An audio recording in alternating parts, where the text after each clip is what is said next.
आज हम लोग बात करते हैं रिस्पायरेशन का, जो बहुत ही इंपॉर्टेंट टॉपिक है क्लास 10th सीबीएसई का। आपके फर्स्ट टर्म जो आपका एग्जाम होने वाला है उसके पॉइंट ऑफ व्यू से रिस्पायरेशन अगर बोला जाए तो डाइजेशन के बाद रिस्पायरेशन बहुत इंपॉर्टेंट टॉपिक है।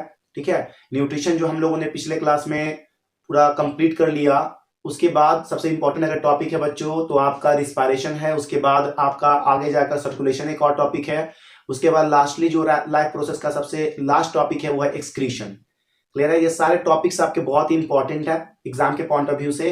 तो आज हम लोग रिस्पायरेशन डिस्कस करने वाले हैं। सबसे पहले इंट्रोडक्शन बात करेंगे, रिस्पायरेशन होता क्या है। उसके बाद हम लोग बात करेंगे रिस्पायरेशन के टाइप्स। उसके बाद हम लोग बात करेंगे रिस्पायरेशन इन प्लांट। उसके बाद हम लोग बात करेंगे रिस्पायरेशन इन एनिमल। क्लियर है, सबसे पहले ये जानिए कि रिस्पायरेशन होता क्या है। तो रिस्पायरेशन उस सारे प्रोसेस का कंपैक्टली बोल सकते हो एक पॉइंट ऑफ व्यू है जिससे कि हमारे बॉडी में या किसी भी ऑर्गेनिज्म के बॉडी में एनर्जी बनता है, या बोल सकते हो the process by which energy produce in body is called respiration. लेकिन एनर्जी प्रोड्यूस कैसे होता है ये भी बात जाननी है। आग जलाने पर भी एनर्जी बनती है लाइट के फॉर्म में, और साथ ही साथ आपका हीट भी बनता है। लेकिन हम लोगों का जो बॉडी के अंदर रिस्पायरेशन होता है या अदर ऑर्गेनिज्म में जो रिस्पायरेशन होते हैं उसमें और कंबजन में सबसे बड़ा डिफरेंस ये है कि वो एक फिजिकल प्रोसेस है, और हम लोगों का जो बॉडी के अंदर में रिस्पायरेशन हो रहा है वो एक बायोकेमिकल प्रोसेस है। क्लियर है, उसमें क्या होता है एनर्जी हीट और लाइट के फॉर्म में लिबरेट होता है, जबकि हम लोगों के बॉडी में जो एनर्जी बनता है वो एटीपी के फॉर्म में जमा होता है। क्लियर है, हम लोगों के बॉडी में क्या टूटता है, हम लोगों के बॉडी में टूटता है बच्चों ग्लूकोज। ग्लूकोज ब्रेक होता है in the presence of oxygen और in the absence of oxygen and in the lack of oxygen. ये तीन कंडीशन है, इन तीन कंडीशन से ही हम लोग पता करेंगे टाइप्स ऑफ रिस्पायरेशन। पहले ये समझ लो, फिर से मैं बता रहा हूं रिस्पायरेशन का मतलब क्या होता है कि जो फूड आपका डाइजेस्ट हुआ, डाइजेस्ट होने के बाद वो एसिमिलेट होकर बॉडी के हर सेल तक पहुंच गया, तो वो सेल जो है आपका, पहले ऐसा समझो कि अगर ये आपका एक सेल है, इस सेल के अंदर में अगर आपका ग्लूकोज आ गया, कौन आ गया बच्चे, ग्लूकोज। क्या आ गया, ग्लूकोज। अब इस ग्लूकोज को रिस्पायर करने के लिए हमारे बॉडी में क्या आएगा, ऑक्सीजन आएगा। क्या आएगा, ऑक्सीजन। ठीक है, ग्लूकोज आया डाइजेशन की मदद से, यानी न्यूट्रिशन कंप्लीट हो गया, उसके बाद आया है आपका ग्लूकोज। और ये O2 आया है, कहां से, O2 आया जब ब्रीदिंग आपने किया इन, तब आप O2 आया। बहुत सारे गैसेज आते हैं, लेकिन हीमोग्लोबिन मेनली O2 को कैरी करके कहां पहुंचाता है, सेल तक पहुंचाता है। अब ये जब दोनों मिलेंगे और जब ब्रेक होगा तो इसका जो रिजल्ट आएगा कुछ ऐसा आएगा। अगर ये दोनों मिलेंगे ऐसे करके, ऐसे मिला लो इनको, तो मिलने के बाद जो रिजल्ट आएगा कुछ ऐसा आएगा, CO2 बन जाएगा बच्चे। ठीक है, कुछ वाटर भी निकलेगा और कुछ एनर्जी भी लिबरेट होगा। ये कॉमन सा मैंने प्रोसेस बताया रिस्पायरेशन का। ठीक है, ये एनर्जी किस फॉर्म में होगा, ये एनर्जी जो है आपका, ये एनर्जी जो आपका है, मैं फिर से लिख रहा हूं यहां, ये जो आपकी एनर्जी है बच्चे, ये एनर्जी जो है एटीपी के फॉर्म में होगी। किसके फॉर्म में, एटीपी के फॉर्म में, एडिनोसाइन ट्राइफॉस्फेट। पहले समझ लो एटीपी है क्या, एटीपी करेंसी है एनर्जी का। जिस तरीके से आप पैसे को कहां जमा करते हो, बैंक में जाकर जमा करते हो। पैसा क्या है, पैसा करेंसी है मनी का, धन का, मनी का करेंसी कौन है, पैसा है। उसे आप क्या करते हो, बैंक में जाकर जमा करते हो। वैसे ही सेल के अंदर में भी एक बैंक है जिसके अंदर एटीपी जाके जमा होती है। उस बैंक को क्या कहोगे, उस बैंक को कहोगे माइटोकॉन्ड्रिया। क्या कहोगे इस बैंक को जिसके अंदर ये जमा हो रहा है, इसको कहोगे आप माइटोकॉन्ड्रिया। तो माइटोकॉन्ड्रिया में क्या होगा बच्चे, माइटोकॉन्ड्रिया में आपकी एटीपी जाकर जमा होगी, यानी एटीपी जमा करने वाला जो बैंक है, जो हाउस है, उसको आप लोग पावर हाउस भी कहते हो, वो आपका कौन है, वो आपका माइटोकॉन्ड्रिया है। ये एक जनरल पॉइंट ऑफ व्यू है। रिस्पायरेशन है क्या, respiration is the process by which, respiration is the process by which energy produce with the help of, energy produce with the help of oxidation of glucose. Glucose का oxidation जब होगा तो energy produce होगा आपके cell के अंदर, तो ये कहलाएगा आपका क्या, ये कहलाएगा रिस्पायरेशन। क्लियर है, in the presence of oxygen को क्या बोलते हो, ऑक्सीडेशन। आपने केमिस्ट्री भी पढ़ी है, in the presence of oxygen, या जब ऑक्सीजन किसी चीज में ऐड होता है तो उसको आप क्या कहते हो, ऑक्सीडेशन कहते हो। क्लियर, बात समझ में आ रही है। तो ये आपका क्या हुआ, एक सिंपल सा पॉइंट ऑफ व्यू हुआ रिस्पायरेशन है क्या। ठीक है, अब हम लोग बात क्या करेंगे बच्चे, रिस्पायरेशन के टाइप्स की बात करते हैं। रिस्पायरेशन कितने टाइप्स के होते हैं उसके बारे में। ठीक है, देखिए, अगर रिस्पायरेशन के टैप्स की बात करते हो तो मेनली दो टैप्स का रिस्पायरेशन होता है। मैं बहुत इजी वे में आपको बताऊंगा, ठीक है। पहला होता है आपका एरोबिक, एरोबिक रिस्पायरेशन, और सेकेंड होता है बच्चे एनारोबिक, एनारोबिक रिस्पायरेशन। बात ध्यान से समझना, बहुत इजी है। एरोबिक, एरोबिक कहने का मतलब क्या, एरोबिक कहने का मतलब क्या, एरोबिक कहने का मतलब है in the presence of oxygen, in the presence of oxygen, in बोल सकते हो in the presence of oxygen. बस सिंपल सा, इसका मतलब क्या हुआ कि ऑक्सीजन जितना चाहिए उतना मिल रहा है। इसमें आपका दो वे आता है, इसमें आपका दो वे आता है, ठीक है। दो पाथवे बोल लो, दो वे बोल लो। एक आपका है in the absence of oxygen, in the absence of oxygen. दूसरा क्या है, in the lack of oxygen, in the lack of oxygen. Clear है? बात समझना ध्यान से। रिस्पायरेशन का दो टाइप्स है बच्चे, एक आपका एरोबिक, दूसरा आपका एनारोबिक। क्लियर है? एरोबिक में क्या होता है, ऑक्सीजन के प्रेजेंस में रिस्पायरेशन होता है, और एनारोबिक में दो वे है, दो पाथ वे है। पहला है in the absence of oxygen, दूसरा है in the lack of oxygen. Clear है? अब एक बात ये समझना, जो प्रोसेस दोनों में कॉमन है, चाहे वो एरोबिक हो चाहे वो एनारोबिक, वो प्रोसेस है आपका ग्लाइकोलाइसिस। ग्लाइकोलाइसिस, मैं फिर से बोल रहा हूं, ग्लाइकोलाइसिस। ग्लाइको वर्ड आया ग्लूकोज से, लाइसिस का मतलब होता है ब्रेक डाउन, यानी ग्लूकोज का ब्रेक डाउन। फर्स्ट क्या होगा, ग्लूकोज ब्रेक होगा, तो ग्लूकोज का ब्रेक डाउन जब होता है तो इस प्रोसेस को आप क्या कहते हो, ग्लाइकोलाइसिस। यानी ग्लाइकोलाइसिस दोनों में होगा, ग्लूकोज को दोनों में टूटना है, ग्लूकोज को दोनों में टूटना है, फिर से मैं बोल रहा हूं। तो इसमें क्या होगा, ध्यान समझना, ये जो ग्लूकोज है, ग्लूकोज जो है ब्रेक होगा, इसमें भी ब्रेक पर जाएगा।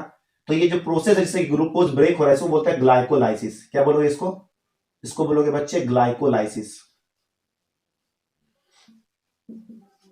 ग्लाइकोलाइसिस। क्लियर है? ये ग्लाइकोलाइसिस दोनों के लिए कॉमन है। होता क्या है ग्लाइकोलाइसिस में, ग्लाइकोलाइसिस में ग्लूकोज ब्रेक होता है और पायरुविक एसिड बनता है। मैं लिख रहा हूं, ग्लाइकोलाइसिस में क्या होता है, ये आपका मानते हैं ग्लूकोज है बच्चे, अगर मान लेते हैं ये ग्लूकोज है, तो ग्लूकोज ब्रेक हुआ और पायरुविक एसिड बन गया। इसी को कहीं पर पायरुवेट भी लिखा हुआ रहता है, तो घबराना नहीं है, पायरुवेट पायरुविक एसिड एक ही होता है, पायरुवेट। तो ये प्रोसेस कहलाता है क्या, ये प्रोसेस कहलाता है आपका ग्लाइकोलाइसिस। प्रोसेस क्या कहलाएगा बच्चे, ग्लाइकोलाइसिस। ग्लाइकोलाइसिस का मतलब क्या, ग्लूकोज का ब्रेकडाउन। ये कॉमन पाथवे है दोनों के लिए, चाहे वो आपका रिस्पायरेशन हो, चाहे वो आपका चाहे वो आपका एरोबिक रिस्पायरेशन हो, चाहे वो आपका एनारोबिक रिस्पायरेशन हो। क्लियर है? ये कॉमन पाथवे है दोनों के लिए, एरोबिक एनारोबिक दोनों के लिए। चेंज कहां से होता है, ध्यान समझना। इसमें जो आपका पायरुवेट आएगा, इसमें चेंजिंग कहां से होगी, इसमें चेंजिंग होगी, जो पायरुवेट आएगा, यहां जो पायरुवेट आएगा बच्चे, पायरुवेट, इसको मिल जाएगा ऑक्सीजन, इसको मिल जाएगा ऑक्सीजन। ठीक है? उसके पहले एक चीज छूट गया, मैं बता रहा हूं उसको। ये प्रोसेस कहां होता है, ये प्रोसेस होता है साइटोप्लाज्म में। कहां होता है, साइटोप्लाज्म में। पूछा हुआ क्वेश्चन है, ग्लाइकोलाइसिस कहां होता है, साइटोप्लाज्म में। किसी भी सेल का, चाहे यूनिसेलुलर, चाहे मल्टीसेलुलर, चाहे प्लांट सेल, कोई भी हो, ग्लाइकोलाइसिस कॉमन है सभी के लिए, और ये होगा कहां, साइटोप्लाज्म में। ये जो है इसका पायरुवेट टूटता है, ऐसे कर सकते हो, पायरुवेट जो है आपका ब्रेक हो रहा है क्या में, CO2 plus H2O plus ATP।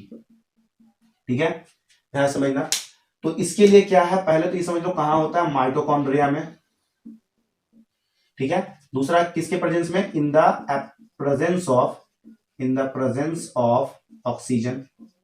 ठीक है, CO2 बन रहा है और वाटर बन रहा है, ATP बन रहा है। इसमें ATP का नंबर 36 ATP होता है। ठीक है, 36 ATP, कहीं का नंबर लिख सकता हूं मैं यहां पर, 36 ATP। अगर इन द एब्सेंस ऑफ ऑक्सीजन की बात करते हो तो इसमें भी पायरुविक ही आएगा। क्या आएगा, इसमें भी पायरुवेट ही आएगा बच्चे, देखो ध्यान से, बहुत इजी में मैं बता रहा हूं, इसमें भी पायरुवेट ही आएगा, पायरुवेट। इसमें क्या होगा, ये आपका साइटोप्लाज्म में होगा, ये इन the absence of oxygen, in the absence of oxygen. ठीक है, in the absence of oxygen कहां होगा, ये होगा साइटोप्लाज्म में। और जान लो कि इन द एब्सेंस ऑफ ऑक्सीजन किस में होता है, ये भी जान लो, ये नॉर्मल है। ये क्या है, नॉर्मल लिविंग ऑर्गेनिज्म में, नॉर्मल लिविंग ऑर्गेनिज्म में या नॉर्मल लिविंग ऑर्गेनिज्म के सेल में। ठीक है, लेकिन अगर इसकी बात करते हो बच्चे, तो ये आपका कहां होता है, ये आपका होता है in yeast and other microbes, and other microbes. ये ईस्ट में होगा और अदर माइक्रोब्स में होगा। याद रखने वाली बात है, ईस्ट में या अदर माइक्रोब्स में कौन सा प्रोसेस होता है, एनारोबिक रिस्पायरेशन होता है। कौन सा होता है, in the absence of oxygen. याद रखनी है। इसमें एक्स्ट्रा अमाउंट में क्या बनेगा, CO2 बनेगा, और CO2 से पहले कुछ और याद रखना है, इथेनॉल बनेगा। Ethanol plus CO2 plus ATP। कितना ATP, 2 ATP। मेरी एक बात सुन ध्यान से, इस इथेनॉल के हेल्प से ही हम लोग जितना भी ब्रेड्स खाते हैं, चाहे वो पिज्जा का ब्रेड्स खाओ या पाव भाजी खाओ, सारे में आपका जो ब्रेड बना हुआ है उसमें यूज जो किया जाता है वो ईस्ट किया जाता है। कारण क्या है, ईस्ट एनारोबिक रिस्पायरेशन करता है और ह्यूज अमाउंट में कार्बन डाइऑक्साइड बनाता है, जिससे उसमें पफिंग आता है। पफिंग आता है ना, जैसे आप देखते हो कैसे दाबे तो वापस वो बैक आ जाता है। पफिंग किससे आता है, आपके एनारोबिक रिस्पायरेशन के कारण, जो कि आपकी ईस्ट करती है। क्लियर है। इसके अलावा इनका इस्तेमाल बेवरेज में भी किया जाता है। बेवरेज कहने का मतलब जितने भी आप लोग सुनते हो अल्कोहल ड्रिंक्स, चाहे वो आपका बियर्स हो, चाहे अदर जितने भी ड्रिंक्स है, उसमें भी इसी का यूज होता है, क्योंकि ये जो है आपका ह्यूज अमाउंट में इथेनॉल प्रोड्यूस कर रहा है। क्लियर है, आपके सिलेबस में दिया हुआ, मैं इसलिए बता रहा हूं आपको। ठीक है, ये आपका हो गया। अगर बात करते हैं in the lack of oxygen, कहां होगा पहले ये जान लो, ये आपका होगा in the muscle, in muscles, in muscle cells में होगा। कहां होगा, मसल सेल्स में होगा। अब होगा क्या इसमें, ये समझ लो, ये इसमें होगा क्या, इसमें भी आपका ATP बनेगा, कम अमाउंट में बनेगा। मैं बता रहा हूं, आपने बहुत सारे क्रिकेटर्स को क्रिकेट खेलते हुए देखा होगा। अगर ओपनर जो उतरा बाबू, ओपनर उतरा, वो लास्ट तक खेल रहा है, तो उसके जो मसल्स है ना वो थक जाते हैं, क्योंकि उनके मसल्स को जितना रिक्वायरमेंट है ऑक्सीजन का उतना मिल नहीं पाता है, जिसके कारण उसके मसल्स क्रैम्प कर जाते हैं। क्रैम्प करने का मतलब क्या है कि उसके मसल्स में वो ऑक्सीजन नहीं मिल पाया, तो उनके मसल्स में जाकर लैक्टिक एसिड फॉर्म हो गया। वो लैक्टिक एसिड जहां पर फॉर्म होता है, वहां पर अब दर्द होना चालू हो जाता है, क्रैम्पिंग आना चालू हो जाता है। ठीक है, तो वो जो क्रिकेटर है वो रिटायर हॉट ले लेते हैं, या फिर बस सिक्स मारने की कोशिश करते हैं कि मैं सिक्स मारूंगा, सिंगल डबल से काम नहीं चलने वाला।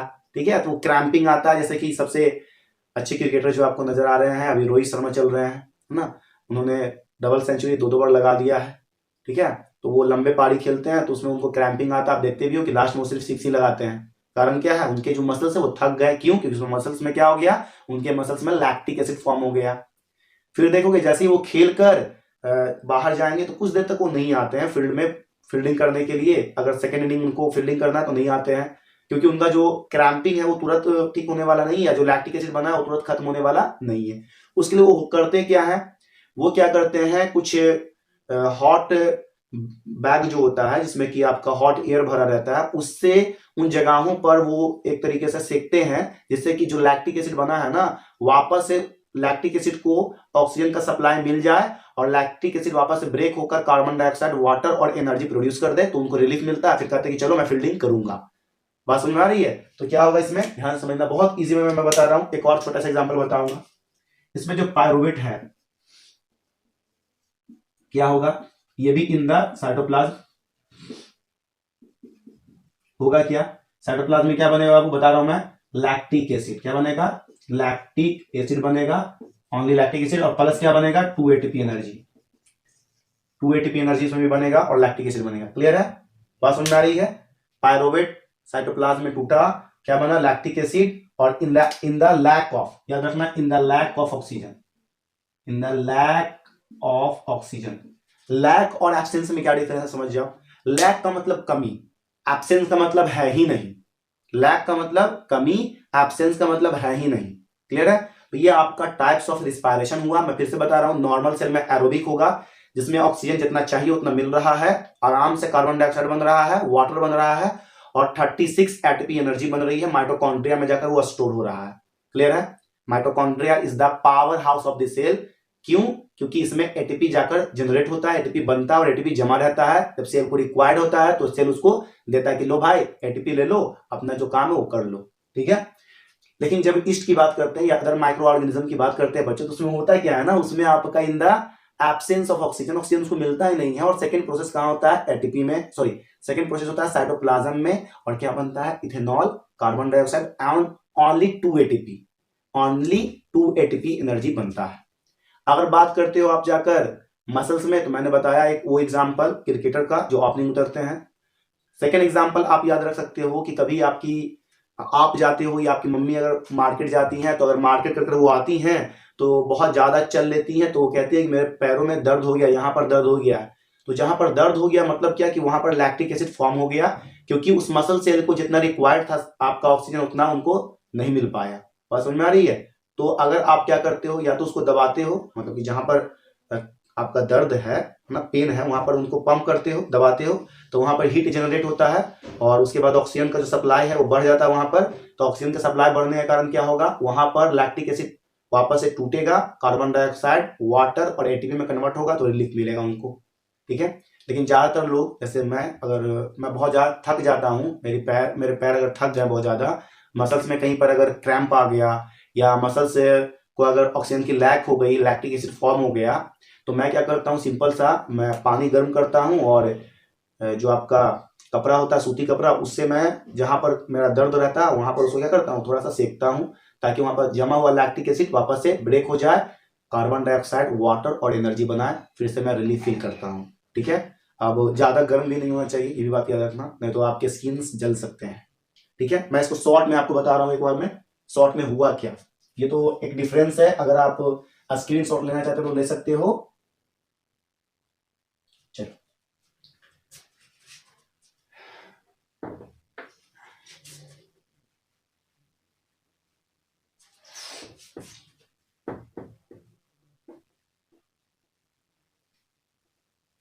इन शॉर्ट की बात अगर करें, इन शॉर्ट की, शॉर्ट में कैसे समझें आप, इन शॉर्ट में अगर समझोगे तो ऐसे समझ लो, इन शॉर्ट में समझोगे तो 3 पार्ट में बना देता हूं, आराम से समझ में आ जाएगा।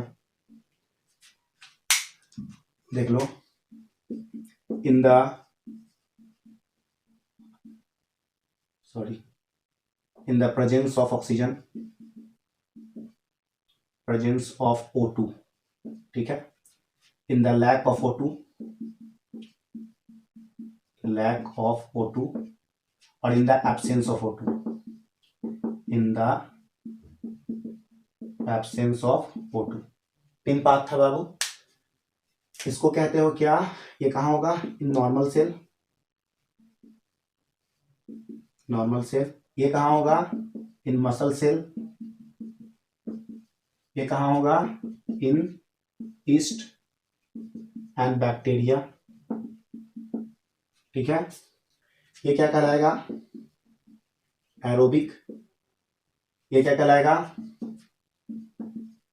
एनारोबिक। ये क्या कहलाएगा, एनारोबिक। क्लियर है? बात समझो बाबू। फर्स्ट स्टेप, ठीक है, कहां होगा, साइटोप्लाज्म में। इसका भी साइटोप्लाज्म में, और इसका भी साइटोप्लाज्म में। मैं शॉर्ट में बता रहा हूं आपको, बहुत शॉर्ट में। क्लियर है? ये फर्स्ट स्टेप कहलाता क्या है, बता चुका मैं, ग्लाइकोलाइसिस। क्या कहलाता है, ग्लाइकोलाइसिस। सब में वही ग्लाइकोलाइसिस कहलाएगा। कहां होता है, साइटोप्लाज्म में। फॉर्म क्या करता है, first steps in cytoplasm, form क्या करेगा, फॉर्म करेगा पायरोवेट।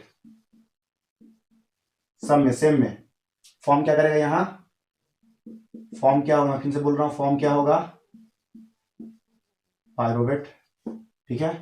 फॉर्म क्या होगा बाबू, यहां फॉर्म क्या होगा, पायरोवेट। ठीक है। प्रोसेस ग्लाइकोलाइसिस तीनों में कॉमन है। क्लियर है? अब आइए सेकेंड स्टेप की बात करते हैं। सेकेंड स्टेप इसका होता है माइटोकॉन्ड्रिया में, माइटोकॉन्ड्रिया। इसका होता है साइटोप्लाज्म में, सेकेंड स्टेप। इसका भी कहां होता है, साइटोप्लाज्म में। क्लियर है? होता क्या है यहाँ सेकेंड स्टेप में, होता क्या है ऐसा सेकेंड स्टेप, इसका क्या कहलाता है, इसका कहलाता है क्रेब साइकिल। इसमें चलता है क्रेब साइकिल। इसके कारण क्या होता है, इसके कारण आपका ध्यान समझना, इसके कारण 36 एटीपी बन जाते हैं। टोटल की बात बता रहा हूं, यहां से लेकर यहां तक 36 एटीपी बनता है। क्लियर है? इसमें कितना एटीपी बनेगा, इसमें ओनली 2 एटीपी बनेगा। इसमें कितना बनेगा, 2 एटीपी। ठीक है, याद रखना सबसे इंपॉर्टेंट पॉइंट इसका क्या है, इसका सबसे इंपॉर्टेंट पॉइंट है बाबू कि इसका जो पूरा कंप्लीट रिएक्शन है वो क्या होता है। कंप्लीट रिएक्शन क्या होता है वो मैं पूरा लिख रहा हूं, आपका तीनों का मैं लिखूंगा एक एक करके। पहले ये समझ लो आप, फिर से मैं रिपीट कर रहा हूं। ये आपका नॉर्मल सेल में होगा, ये मसल्स में होगा in the lack of oxygen, और ये क्या होगा, ईस्ट में होगा या बैक्टीरिया में होगा in the absence of oxygen. Clear है? इसमें आपका पहला स्टेप कहां होगा, साइटोप्लाज्म में, सबका साइटोप्लाज्म पहला स्टेप। सेकंड स्टेप कहां होगा बच्चे, सेकंड स्टेप इसका हुआ माइटोकॉन्ड्रिया में, इसका हुआ साइटोप्लाज्म में, उसका भी साइटोप्लाज्म में। इसमें सेकंड स्टेप में क्या बनेगा, 36 एटीपी एनर्जी, इसमें बनेगा 2 एटीपी एनर्जी, इसमें बनेगा 2 एटीपी एनर्जी। इसमें कार्बन डाइऑक्साइड और वाटर बनता है, इसमें आपका लैक्टिक एसिड बनता है और एटीपी बनता है, उसमें आपका इथेनॉल बनता है और क्या बनता है, कार्बन डाइऑक्साइड और एटीपी बनता है। ठीक है, मैं तीनों का आपका रिएक्शन 1 बाय 1 करके लिख रहा हूं, आपको बहुत सहूलियत होगी और आपका जो एग्जाम होगा फर्स्ट टर्म का उसमें बहुत ही आपको बेनिफिट होगा। आप इस वीडियो को पूरे लास्ट तक देखोगे तो, अगर हाफ देखकर सोचोगे कि सारा जानकारी ले लें तो पॉसिबल नहीं है बाबू, क्योंकि कोई भी टॉपिक छोटा सा नहीं है, एनसीईआरटी टॉपिक को कंप्लीट समझाने के लिए समय लगता है। ठीक है, स्क्रीनशॉट लेना चाहते तो ले सकते हो। चलिए,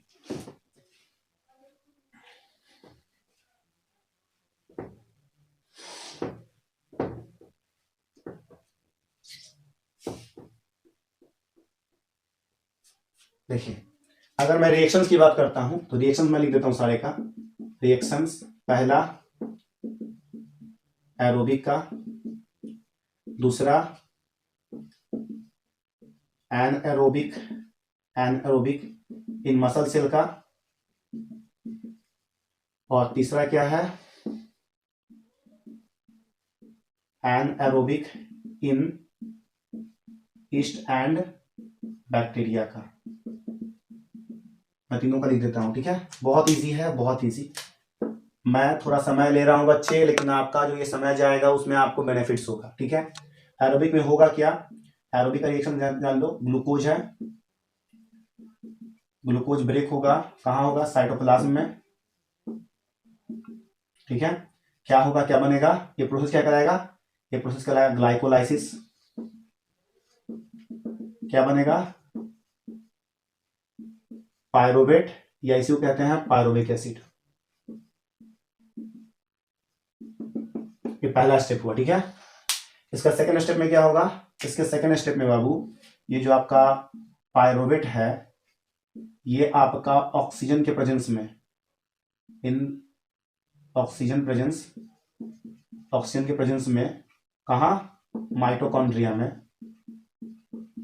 क्या बना देगा, CO2 plus water plus 36 ATP.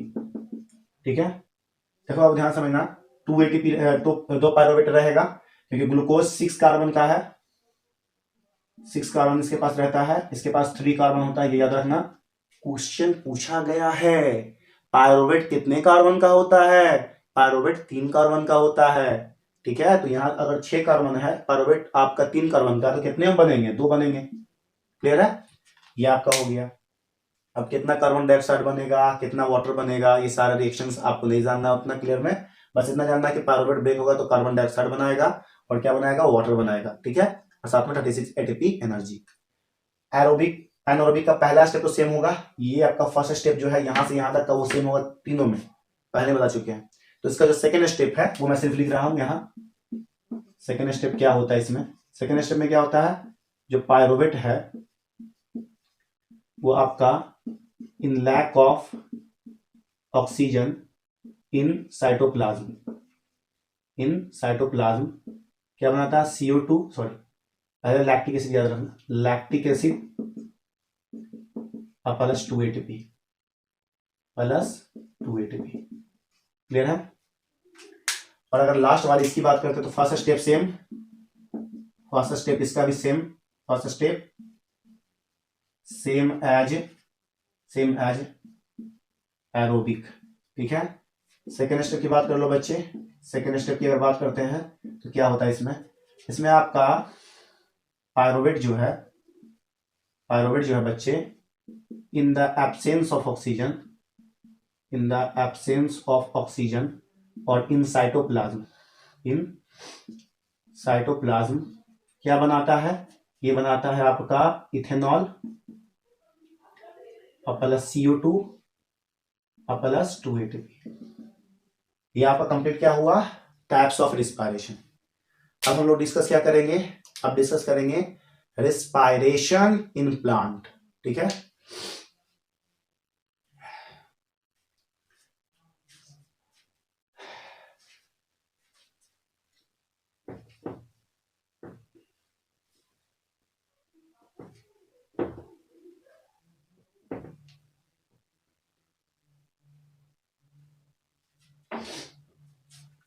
अगर बाबू रिस्पायरेशन इन प्लांट की बात करते हैं तो प्लांट में रिस्पायरेशन के लिए कोई सिस्टम प्रेजेंट नहीं है कि भैया जिस तरीके से आपके अंदर में रिस्पायरेटरी सिस्टम है वैसा सिस्टम आपके प्लांट में प्रेजेंट नहीं है। उसके लिए क्या है ना, उसके लिए जो ऑर्गन्स उनके पास है वो खुद का रिस्पायरेशन खुद से कर लेता है।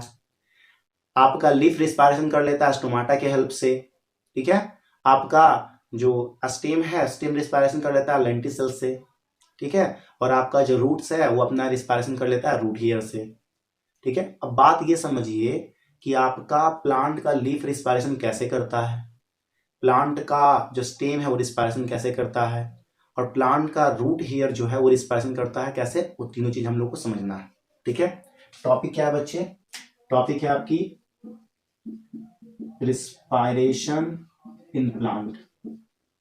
रिस्पायरेशन इन प्लांट की अगर बात करते हैं हम लोग तो ये तीन अलग अलग जगहों पर होता है, तीन जगह अलग अलग जगह पे। एक होता है इन लीफ, एक आपका होगा इन स्टेम, और तीसरा कहां होगा, इन रूट।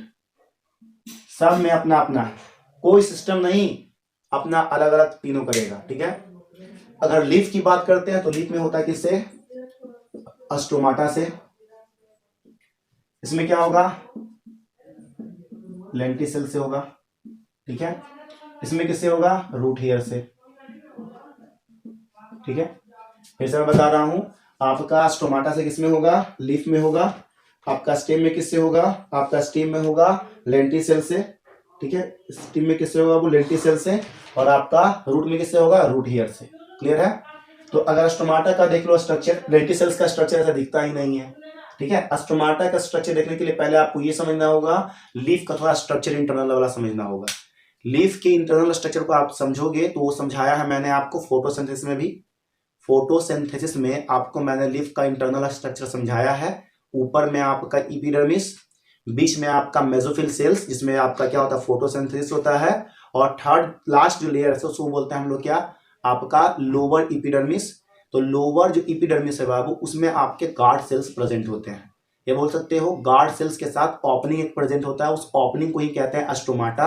अगर एक सिंगल होगा तो स्टोमा कहोगे, मिलियंस में होंगे तो उसको स्टोमाटा कहते हैं। बात समझ में कुछ आ रही है, फिर से मैं रिपीट कर रहा हूं, स्टोमाटा कहां प्रेजेंट होगा, lower surface of leaf. Leaf का जो लोअर सरफेस होता है ना, इंटरनल स्ट्रक्चर में पढ़ोगे तो वहां होता है। मैं स्ट्रक्चर बना देता हूं आपको ताकि आपको दिक्कत ना हो। देखो कुछ ऐसा स्ट्रक्चर होता है, ज्यादा लंबा नहीं बनाऊंगा, बहुत वक्त चला जाएगा इसमें बनाने में, छोटा सा बना देता हूं। यहां पर कुछ ऐसे लंबे लंबे सेल्स होते हैं और कुछ ऐसे गोल गोल से सेल्स होते हैं, राउंड राउंड स्फेरिकल्स। ठीक है, और लास्ट में क्या होता है, लोअर एपिडर्मिस।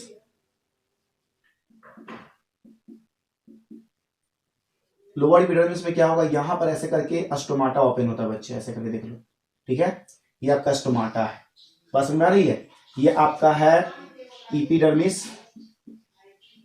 ऊपर वाला, ये आपका दोनों क्या है, मेसोफिल सेल, मेसोफिल सेल है बाबू।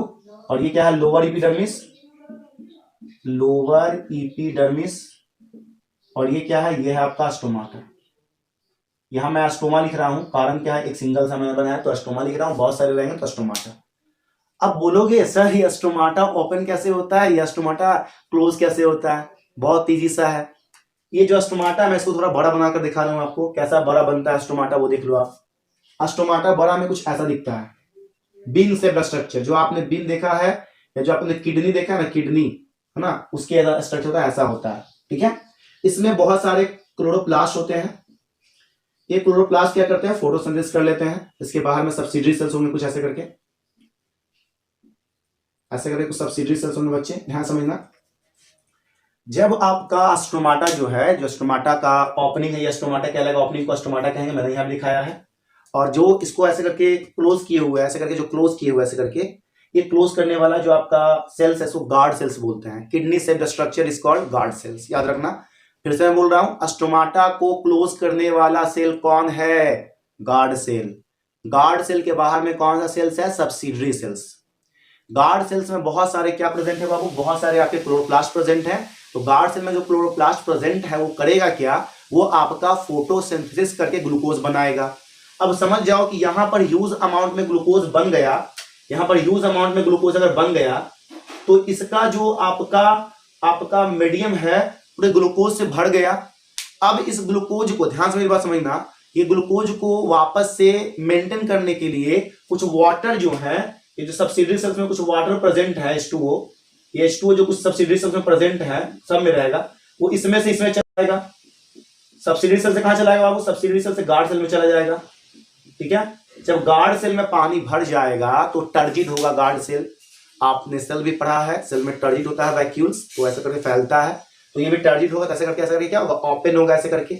जैसे ही ओपन होगा तो एक्सचेंज ऑफ गैसेस होगा, किस प्रोसेस से, डिफ्यूजन के प्रोसेस से। याद रखना, जितने भी प्लांट के पार्ट्स हैं उसमें आपका जो एक्सचेंज ऑफ गैस होता है वो डिफ्यूजन के प्रोसेस से होता है। डिफ्यूजन के प्रोसेस से होने का मतलब क्या, हायर कंसंट्रेशन बाहर में है, अंदर में लोअर कंसंट्रेशन है ऑक्सीजन का, वो क्या करेगा, इन कर जाएगा।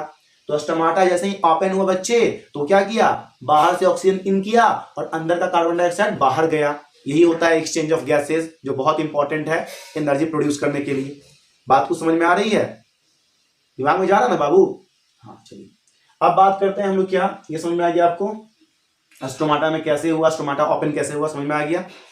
इन ड्यूरिंग डे ऐसा होगा, क्योंकि ड्यूरिंग डे में ही बच्चे फोटोसिंथेसिस का प्रोसेस होता है, रात में फोटोसिंथेसिस नहीं होता। ठीक है, तो नाइट में होता ही नहीं है, तो आपका जितना भी चीज में बना हुआ है वो वापस से ले लेगा आपका सब्सिडरी सेल्स। ठीक है, जब ले लेगा तो ये क्या हो जाएगा, सूख जाएगा, क्लोज हो जाएगा। तो जैसा आपका ड्यूरिंग डे में हुआ फोटोसिंथेसिस, ये ओपन हुआ, तो ड्यूरिंग नाइट में क्या होगा, ड्यूरिंग नाइट में उल्टा हो जाएगा, क्लोज रहेगा ये। ठीक है, अब बात करते हैं लेंटिसेल्स की। तो लेंटिसेल्स क्या होता है, ये स्टेम के ऊपर, जैसे मानते हैं कि ये आपका एक स्टेम है, तो इस स्टेम के ऊपर छोटे छोटे ऐसे ओपनिंग्स नजर आएंगे, ऐसे आपको देखोगे ना, उभरा हुआ ओपनिंग नजर आएगा ऐसे करके, उभरा हुआ ऐसे करके। ठीक है, तो ये लेंटिसेल्स क्या करता है, ये जैसे आपका ऑक्सीजन यहाँ प्रेजेंट है बाहर में और अंदर में कार्बन डाइऑक्साइड बन के तैयार है सेल्स में। ठीक है, तो ये जैसे सेल्स के अंदर में कार्बन डाइऑक्साइड बन के तैयार है, बाहर में ऑक्सीजन तैयार है। तो बाबू होगा क्या ना, होगा क्या कि इसकी जो लेंटिसेल्स यहाँ प्रेजेंट है छोटे छोटे, आप अगर सरफेस पर देखोगे ऐसे करके ना, किसी भी सरफेस पर, किसी भी लीफ के स्टेम के सरफेस ऐसे हाथ फेरोगे ना, तो आपको कुछ रफ सा नजर आएगा। वो रफ से नजर आ रहा है ना, वही लेंटिसेल्स ऊपर क्यों निकला हुआ है। तो ये क्या करेगा, कार्बन डाइऑक्साइड को बाहर भेजेगा, क्या करेगा, कार्बन डाइऑक्साइड को बाहर, और ऑक्सीजन को क्या करेगा, अंदर, ऑक्सीजन को क्या करेगा, अंदर। ठीक है, ये भी प्रोसेस कौन सा होगा, डिफ्यूजन। कौन सा होगा बच्चे, डिफ्यूजन। क्लियर है। रूट हेयर्स की बात कर लो, तो रूट हेयर्स अगर मानते हैं कि ये रूट है आपका, मैं बना रहा हूं टैप सा रूट, तो इसके बाहर में बहुत सारे ऐसे करके हेयर्स निकले हुए रहेंगे। तो ये हेयर्स जितने भी हैं, ये सारा सॉइल्स में रहेगा। तो सॉइल के पार्टिकल्स में, सॉइल का पार्टिकल्स मैंने बनाया, इस सॉइल के पार्टिकल्स के बीच में क्या होंगे, ऑक्सीजन प्रेजेंट होंगे। सॉइल के पार्टिकल्स के बीच में क्या होगा बाबू, ऑक्सीजन प्रेजेंट होगा।